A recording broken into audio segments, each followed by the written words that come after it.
Hello and welcome to QuiltChat.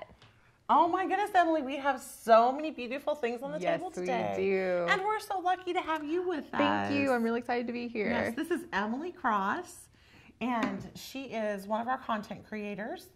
And you brought lots of goodies with you, I see. Lots of goodies. I came in with my arms loaded this morning. That's fantastic. Yep. Just fantastic. And we also have some really beautiful quilts behind us. We do. We do. And so over here, we have Passion for Purple. And this is by Bonnie Dwyer. And these are part of a special exhibit with a PAAQT. Yes. Yes. And so definitely she loves purple. Very much so. She has a passion for it, I would say. Definitely.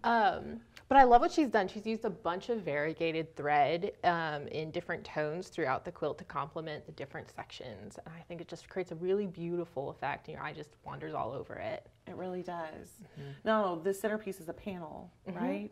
Yeah, it sure is. There's not a lot of like detailed applique or anything like that. So she's really played it up with the quilting. Absolutely. And it looks like she's had a lot of fun with it. She has. She has made the most of that panel. She has. Yes. And this one over here is a beautiful papa color. Yes, this is ECHINACEA by Maribeth Schmit. Oh, beautiful. Yes. And it's clearly floral themed. Yes. But she did some really crazy things on this quilt. We had a some fun lot trying of to doodle techniques. this one out. Her Nancy drew in it earlier. We were. And so if you can see, she has quilting lines on the blocks, but those don't go completely through to the back. So we know that she quilted these ahead of time. And she used each individual square quilted on its own. With a variegated thread, really beautiful. Added the squares on top after. All of her applique was added after. And she didn't bind it. And so if you'll flip that corner, she did this really cool trick where she added this to the front, right sides together, and then flipped it around to the back and stitched it down. Yes. You know, whipped it to the backing. Yes. So that way she had a really nice finished edge. Yes. Which means that once she had her quilt top all put together and before she bound it, she had to add a backing, and she just stitched in the ditch between those blocks. She did. She stabilized it, and then she added an applique last because all that applique, her You thread see play, you can see it on the back. in the back, yeah. So it was a really amazing piece, and I bet she had a blast doing it because absolutely. That's so many fun techniques. And I love that clean finish on that edge with that stitching. Yes. As someone who did an entire project where I buried about 1,000 threads, I was like, why didn't I think of that? And that's a great way to get a lot of fun quilting on a quilt without, I mean, she only had this big of a piece compared to the whole piece. Yeah, she could do that whole thing on her home machine. And so that is so cool. Yeah. So those are beautiful quilts. Thank you so much for sharing those with us. Absolutely. It's going to be an amazing exhibit. I'm really excited to see the rest of them. Yes. And now we have some really cool things here. But first we have a little celebration here in the office that we wanted to share with you guys. Yes. Yes. So one of our lovely employees, Ben Bynum, has been with us 25 years. Yes. Congratulations, Ben. And we wanted to share with you our Ben. He works in the warehouse and does so many amazing things for us and has been with us for so long. And it's so cool to have him with us. At the party, he said he could remember when Spring Paducah was in a tent. Oh. Yeah. Oh my goodness. Yeah. That's incredible. Now, for anyone who's gone, you know, it's quite the sprawling thing. I guess we still kind of have a tent, but it's more of a giant dome. The bubble. The bubble. Yes. That is right. Yes. Absolutely. We're really grateful to have Ben on board. Yes. And congratulations. So these are things from AQSblog.com, right? Yes. Yes. And so, everything you can find in this week's On Point. Yes. So this one is something old, right? Yes. And then we have something new. A little bit of everything. So we wanted to give you time to celebrate Valentine's Day. I'm very bad about, as the holiday arrives, that's when I start making things because I'm in a festive spirit for it. But then I have to put it away for a year. And so this year, we wanted to bring you things that you could make ahead of time and really get to enjoy. So one of the things we shared very early is this amazing quilt. I absolutely love all the arrows in this, the hearts in this. It's very simple piecing. There's nothing overly difficult about it, and it just goes together, and I think it's really fun. I love the fun colors that you used in this one. Thank you. It's so bright and pretty. Yeah. It's a bold color, so I'm glad it's only out for a month at a time. It is. Yes. And then now we have a new love pillow. We do. I'm so excited about this. Mine hasn't turned into a pillow quite yet, but this is the love pillow. You can find it over at aqsblog.com. Again, it's all simple piecing. There's no paper piecing or anything. All of this is super doable. It's 15 by 30 finished. And so it just would fit really nicely on a couch with a bunch of other just like cute pillows behind it that are a little taller. So cute. I'm really excited to get mine done and put up in the house for Valentine's Day. And so these are all free patterns that you can find at aqsblog.com. Yes. So visit us and join the fun. Yes. Absolutely. And we also have on the blog a little improv piecing tutorial on how to make a coin stack quilt. And a little later in the show today, I'm going to be showing you how to do that technique. Oh, that'll be fun. Thank Yes, you. yes. That'll be so cool. Yes. So there's a lot of buzz going on. Yes. Everybody is very excited about the Block 2019 So am I. Creative Challenge. Yes, so am I. And so tell us a little bit more about that. So the Block 2019 Creative Challenge is a series we're going to be running all year long where we're exploring different classic quilt blocks. And we're going to be going through the most traditional way to make that quilt block each month. And then we're going to be looking at variations on that quilt block, different construction methods. Oh, cool. And then the thing I'm most excited about, we're going to be giving ideas on how to quilt each block.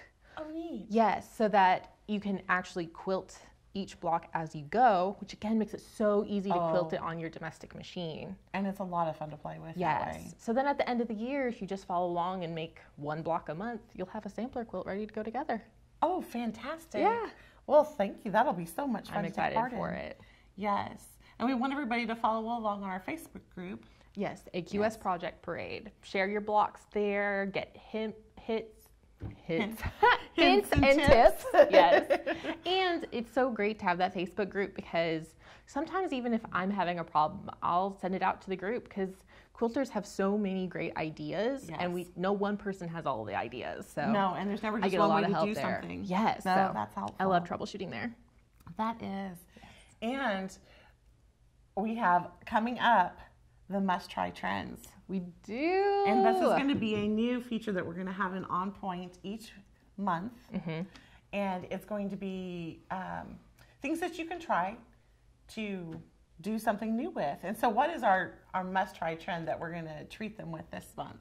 Well, I'd been debating and going back and forth, and then kind of as I was working on all the different projects this week and getting everything put together, I realized it is such a huge trend to create blocks that represent a real thing, like a letter or a heart or an arrow. And there's so many beautiful ways to do that, paper piecing, English paper piecing, but I really want to show that everyone can make objects with just simple shapes. Oh, wonderful. So I'm going to be doing a tutorial on how to make simple shaped objects in piecing. Wonderful, but not foundation paper piecing. No foundation paper piecing. There's no paper involved. How fun. Other than maybe it's for a little bit for planning, but none that you'll sew on. That's awfully handy. Yes. Very good. Yes. Wonderful. So you promised a little demo. I did. So with this coin stack that I've created, you can see here on the block, I have all these cute little zigzaggy lines going all which ways. And this is made so easily, so easily with just scraps.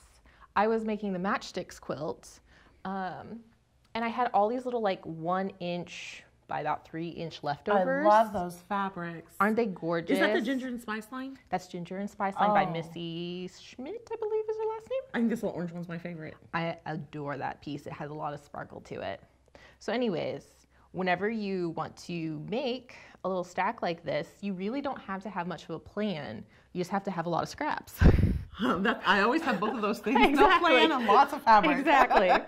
So you take your little scraps. It's good if they're all generally the same size, but you can really get into some wild variations with different sizes. So you take one that's going to be your base and one that's going to be your top, and you lay them together close to like even to each other and right sides together. And then you take your top one and you scoot it until it's at an angle. And all you want to make sure of is that there is fabric underneath it the whole way. Okay. So then whenever I take under my sewing machine, I use either a guide, like a 1/4 inch foot, or just some marking on my foot, and I set it at the edge of the top fabric, and I sew. That way my angle is always set, and I'm always still going to have my 1/4 inch seam allowance. Oh, okay. So you're just following this top fabric then? I sure am. And you just ignore what you scooted underneath? Absolutely. And then I hang out. Trim that off as soon as I get done sewing. Oh, good. I'll press that pair open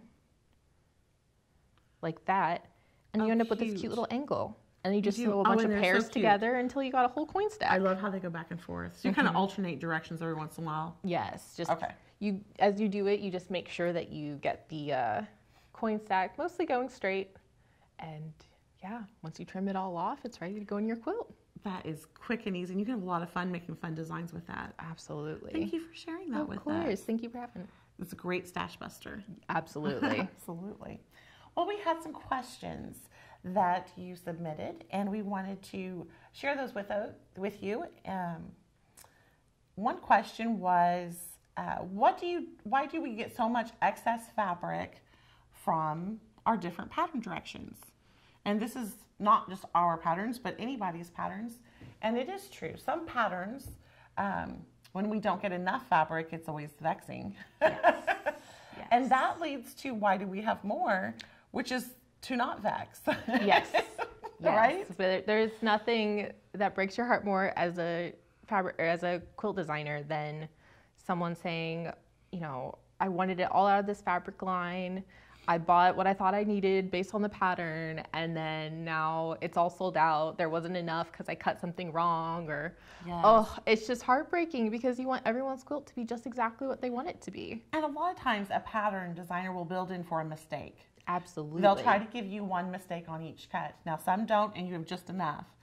But it's always good if you make one mistake that you get extra yardage so you can correct your mistake. Absolutely. And if you're working particularly in big pieces, that means you end up with at least an extra 1/4 yard to 1/2 yard sometimes. Absolutely. Of the fabric. So it just means you get more fabric in your stash. It does, which means just more stash buster quilts. Sandy Whitehurst says she has the same nail polish tinted mint. Oh, wonderful. Yes, I love this one. That is fantastic. And so we have another question. We do. So we had someone ask if you can combine quilting cotton fabric with flannel fabric. And we debated this back and forth for a moment, didn't we? We did. Yeah. And I'm of the mind that you can use any fabric you want, anytime, anywhere, or not fabric. Whatever you find by your sewing machine and you sew it into your creation is inspiration. Yes. And my initial reaction was probably not. But that was because I was just thinking of a bed quilt. And that's where we went two different directions, wasn't it? So we ended up agreeing in the end. Yes, we did. Because really, it's all about how much wear and tear it's going to get. Because a cotton flannel is going to wear faster, cotton quilting fabric is going to wear faster than flannel fabric. Yes. And so if the piece isn't going to get much wear and tear, go for it. It can be a really cool effect.